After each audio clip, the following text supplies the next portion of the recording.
I've joined a large amount of people who over the last few years have attended some portion of a film art experience called The Clock.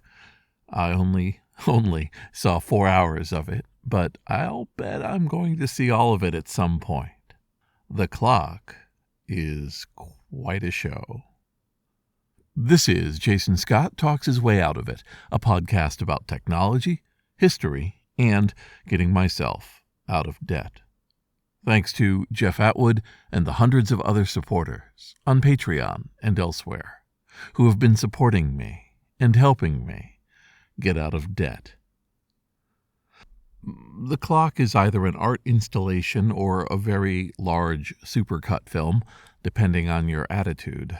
Created in 2010 by Christian McClay, it is a film shown in a theater and is actually hundreds of other films, ranging from the silent movie era all the way up to the 2000s, and it's a collection of scenes in which a clock, a mention of time, or a mention of a clock on the wall, or a mention of a passage of time is made. Here's the kicker. At 24 hours, it mostly shows everything in real time. So, you have a shot of a character in a gangster film looking up at a clock, and the time on the clock is the actual real current time. Then it's followed by another shot from a film from the 1970s, also with that clock showing the same time behind it. Or a character will make a mention about it being 20 minutes to 6, and you will see that at 5:40. Sometimes we see the beginning of a scene with no clock in sight, and then cut back to it a few minutes later and see the time synchronizing up. Occasionally, it's a bunch of shots with just seconds between them, characters reacting from one to another, maybe a shot of somebody looking at a watch, although we don't always know what time that watch is showing. Again, all of it progressing in real time. Like a lot of art projects, especially ones that are composed of a bunch of work being done, it's not just Christian McClay who's the person to thank for this. There was a staff of 6 who did the work of going through hundreds of hours of film and logging possible times that they could put into the project. So we know that there's a bunch of invisible labor sitting in the back of this amazing supercut. A supercut is a product of modern technology where somebody is able to take a whole bunch of footage along a theme and put it together. Footage of computer screens, footage of people walking, maybe even walking in the same direction. At a time when you had to put together film from a bunch of different strips and connect them and then see how it all flowed, digital filmmaking allows these sort of things to be realistic, to become real. Sitting there on a couch, watching moment after moment play through, you fall into a very strange state because you are watching something that is a dramatic film where you're paying attention to the fact of the plot. Somebody is tied to a railroad track, 2 people are staring at each other with guns, there's an awkward conversation, but that's all besides the point. You are watching an event only to see a clock eventually make its appearance. It would almost be a Easter egg. It would almost be you constantly searching for the joke of time passing through. But at some point, you start to burn out. After the first hour, I got it. I got the idea. I was understanding the concept. We were going to see moment after moment after moment.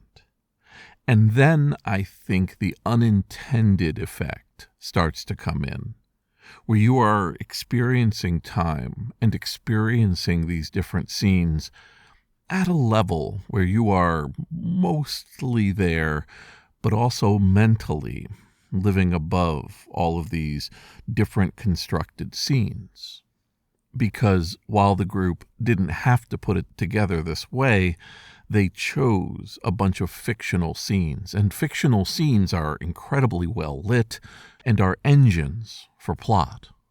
The clock is either completely a decoration in the background or a critical part of what's about to happen.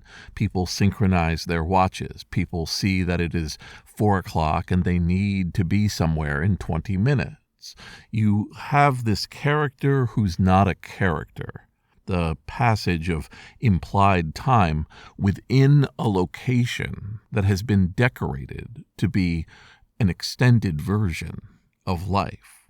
Sometimes there's violence, sometimes there's love, sometimes there's a scene that you might recognize, but because of this cooked-in Easter egg, your eyes naturally fall to mantelpieces, wrists, drawers, and walls and towers, looking for that blessed watch, that blessed clock face that's going to move you on to the next moment.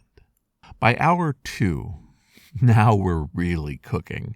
Now you are in a hypnotic state. You are completely immersed because life has just become traveling from thing to thing to thing. You are no longer even a passive watcher.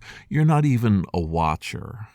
You are in many ways completely inert from the experience. You are almost not yourself. The kind of trance-like state that a really engaging movie can drag you into.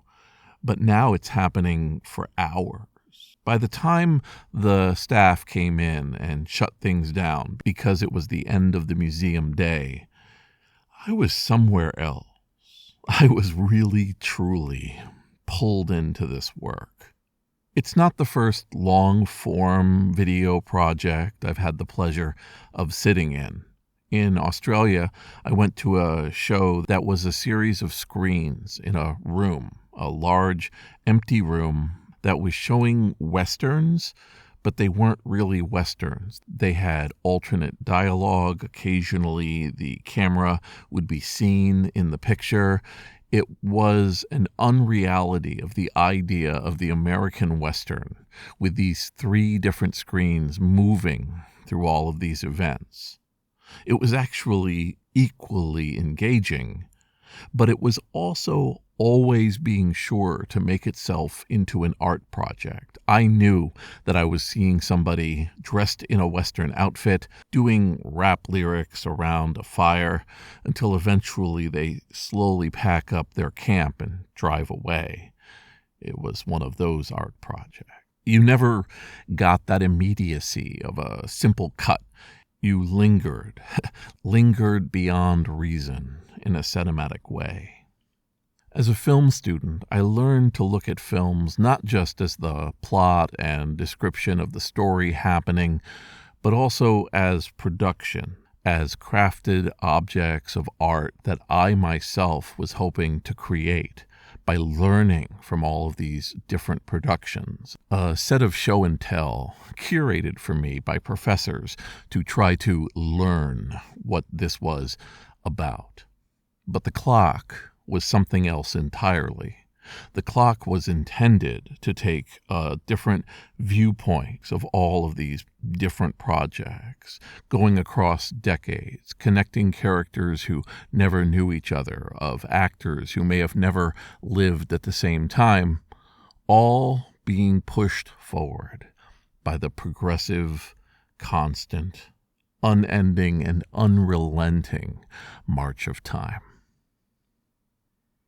It was an incredible experience, and the idea that sitting out there with a little bit of preparation, a little bit of planning, that I could sit through a 24-hour marathon of this tells me that at least I've got one more thing in life to aspire to.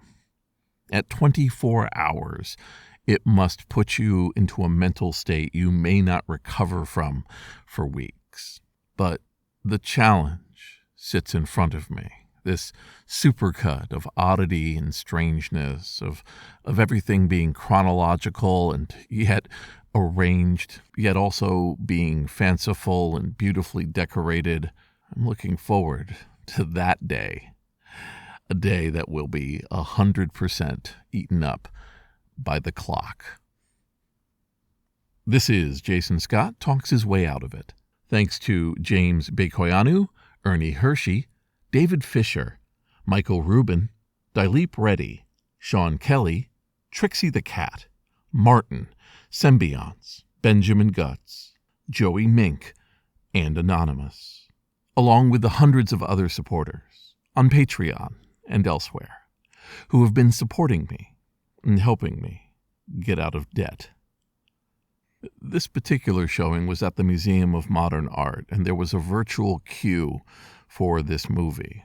So you would click on a URL and it would page you after about an hour and change that there was space enough for you to come into the room, find a couch, and watch the room. Clearly, different people had different levels of tolerance. I saw folks come in for 15 minutes, and I saw other people sit all the way to the end. That, I think, is part of the power of experiences, is people get to choose how much of it has to play a part in their lives. Working myself up to figuring out how I'm going to watch a 24-hour marathon, to me, that's part of the project. This turned out to be a test run, a prototype of what's going to come. I love the idea that there are these strange little projects and works and obsessive creations waiting for me to experience if I would only track them down. It's an inspirational light at the end of the tunnel, and my own march of time looks forward to it.